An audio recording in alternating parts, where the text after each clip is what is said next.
Enlève place là. Enlève place là. Enlève place là. Enlève place là.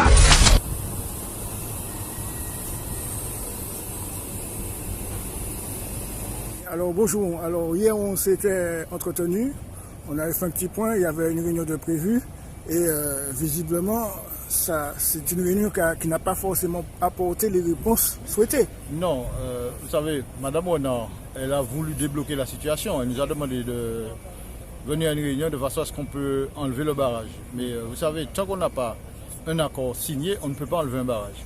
Maintenant, Madame Honor, elle a apporté une bonne volonté, elle nous a reçus hier. On lui a expliqué les problèmes, donc elle doit voir ses collègues ce matin de façon à nous appeler et nous donner une réponse, favorable ou pas.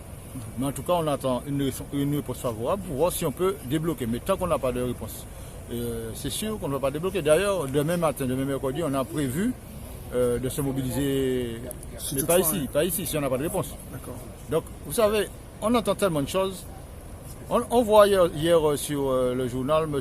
Rangon, président de la régie, qui montre une feuille de présence pour dire de regarder, M. Basson a signé une feuille de présence. M. Rangon ne sait même pas que c'est une feuille de présence. M. Basson ne peut pas signer un accord contre sa volonté. Hein? Il y a une feuille de présence que tout le monde signe, alors cette feuille de présence circule, M. Basson a signé. Il faut qu'on arrête de manipuler le peuple martiniquais. Donc ça veut dire qu'en fait, quelque part, c'est justement ça. Donc en quelque part, quand on regarde un peu les infos, on a l'impression que la situation est réglée, de par en plus le fait de dire que quelque chose a été signé. Non, rien n'a été signé. Sauf une feuille de présence en fait. Une feuille de présence, nous sommes mobilisés plus que jamais et je peux vous dire que tant qu'on n'aura pas de résultat, on ne va pas débloquer. Alors, hier, j'abordais aussi avec vous le problème de la CETA, justement. C'était ça, c'est-à-dire que ce que le gouvernement a souhaité faire pour pouvoir ouvrir un peu les frontières au niveau de la zone. Est-ce qu'on peut expliquer concrètement à la population quel danger réel ça va causer, non seulement sur le plan local, sur la qualité de la viande peut-être, et puis au niveau des prix, enfin, quelles seraient les conséquences sur l'arrivée de ces produits? Vous savez, à partir du moment qu'il y a des produits qui arrivent, on ne connaît pas l'origine, on ne connaît rien, parce qu'aujourd'hui on a un problème de chlordécone ici. Bon, on a des analyses faites, si les bêtes sont contaminées, elles sont saisies.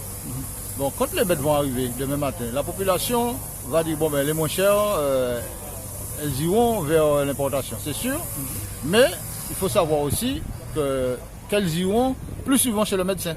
Donc c'est un risque d'empoisonnement également. Voilà, absolument. Donc on nous fait prendre des risques, mais moi je dis à la population, justement, si aujourd'hui on se bat, ce n'est pas pour nous, on se bat pour le panier de la ménagère, c'est pour le porte-monnaie parce qu'on connaît le problème d'une mère de famille, 3-4 enfants, qui ne peut pas acheter de la viande locale à ce prix-là, et c'est pourquoi on se bat pour ne pas augmenter notre viande locale. Parce que si on augmente la taxe, on accepte, on est obligé d'augmenter sur le consommateur.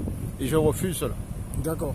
Donc, alors, ce qui veut dire que demain, si Dieu veut, en principe, il va y avoir encore une mobilisation de prévue, mais pas sur ce site. Non, demain, on sera sur la route.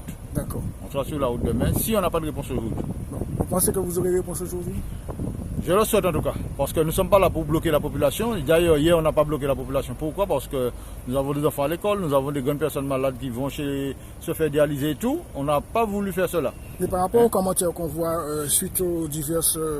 au reportage, il semblerait que la population soit avec vous. La population nous suit justement, c'est pourquoi nous ne voulons pas les pénaliser. Nous essayons par tous les moyens de ne pas bloquer la population. D'accord. Ben, on continue. Merci encore. Merci beaucoup. D'accord.